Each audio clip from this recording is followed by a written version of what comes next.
Wouldn't you know it, Jorge? They have one last episode of Untucked on my busiest weekend of the year. So rude. I mean, I did try and call RuPaul to warn her I was busy, but she doesn't take my call. Oh, hey! Hi! It's me, Wilma Fingerdoo, and I'm fully untucked. I hope you are too. So let's get to it. Well, we started this episode off with the top 3 queens leaving the runway to get ready for the lip sync. On the way, Cracker reflected on the gravitas of the moment. Drag Race history was about to be made. Shay was feeling it, but as exhausted as she wasn't going to get tripped up this close to the crown. Not again, anyway. Juju was feeling great after the judges' critiques, but she knew the only way she would feel better is if she won the crown, and, well, then she went off on some crazy cat lady fantasy that she was going to make a reality if she won the $100,000. Out of respect, I ignored her. Back in the workroom, the eliminated queens were waiting with cocktails and more hot tea because apparently there were still a couple of dead horses to beat. And Alexis. Well, at least Blair got to sit on the sofa with the top 3 queens. She did learn all their choreography after all. You know, I have been kind of hard on Blair this whole season, and here's why. She has the best wig, seriously. Look at this one, it's stunning. Where do you get a wig like that? We all need to be told the name of her stylist, seriously. But on a serious note, the queens all reiterated how this whole experience had brought them closer together, not just as friends, but as family. It was beautiful.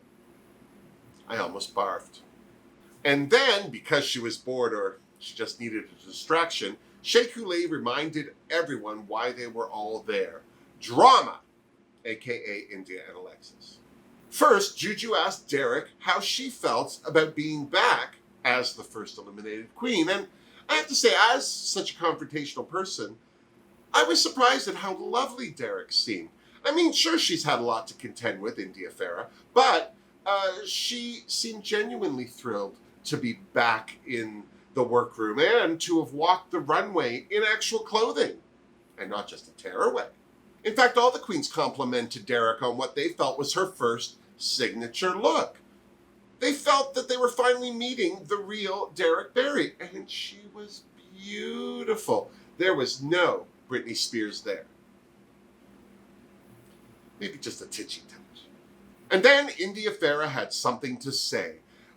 Either she formulated some timeline in her head that justified all of her actions, or she was just bored because it hadn't been about her for the last couple of hours. Either way, without actually apologizing because she was sticking to her words, she felt she owed Alexis an apology. How sincere is an apology when you don't acknowledge that you've done anything wrong? Whatever it was, Alexis called it Apollo-line, and the other queens seemed to agree. And then it was time for the top 3 to get ready for the lip sync. And while they did that, the eliminated queens started to guess who was going to win it all. Derek wanted to see Juju win it because, obviously, they're close. Mayhem, despite voting her off, wanted to see Shay win it all. And Blair was Team Cracker. Now, before she was eliminated, she was Team Blair. Of course she was. And because there was nothing much to do, the eliminated queens started to wonder if all 3 of the top queens would be lip-syncing. Blair seemed to think that that was why the eliminated queens were there, to help Rue pick the top 2, because that went so well on All Stars 3. Nope, the eliminated queens were just drama-filled dress setting. And then it was time for the queens to return to the stage for the final lip sync, where we now know that there was no tie. It was just Shay, the winner of All Stars 5. And then it was weird because they followed the queens as they packed up and left the studio. And as we all know, when they film Drag Race or All Stars, they film all 3 of the final queens winning so that it can't get leaked out who it is. Until the final edit is released, we don't know who the winner is.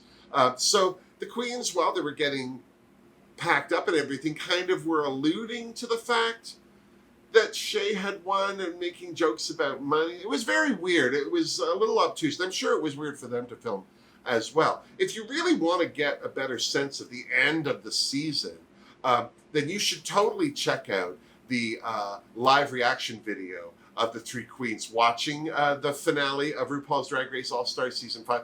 It's fantastic. They all look great. Shay particularly. Oh my God, she always looks so spectacular. But her reaction to her own win is just delicious. She's just, you can see there were a lot of emotions that she didn't even let anyone even hint at knowing were there. I mean, she was so calm, cool, and collected the whole season. It wasn't until she was actually crying that I really got a sense of what this all meant to her. And I, for one, could not be happier for her to have won All Stars 5. So, there you go. That's our last Untucked. I have to say, I wish they'd been better. I wish they'd done more with the Untucks. Maybe had some video messages from home or I don't know what. But I feel like when they first did Untucked, maybe it was because they were drinking. They just seemed to have more drama and more people dealing with what they were feeling about what was going on. And whereas this, maybe it's because they've all worked together before, and I don't know what it was. It just was a little lackluster for me. But that said, now that it's done, well, what else have we got? There's Drag Race UK, which they approved the second season, but I don't think they started filming it. So that means that hasn't been started this year. There's also a regular season of Drag Race, season 13. Well, that hasn't been started. All-Star 6 hasn't been started. There are no Untucks on anything. The only thing we have now to look forward to on the Drag Race horizon is Canada's Drag Race. So, there you go. What did you think of the Untucks this season? I've shared my thought. I'd like to know what you thought. Either way, we will be back next Thursday to watch Drag Race, Canada's Drag Race. So, until then, miss me! Seriously, Morgan. So much fun! They better get on it.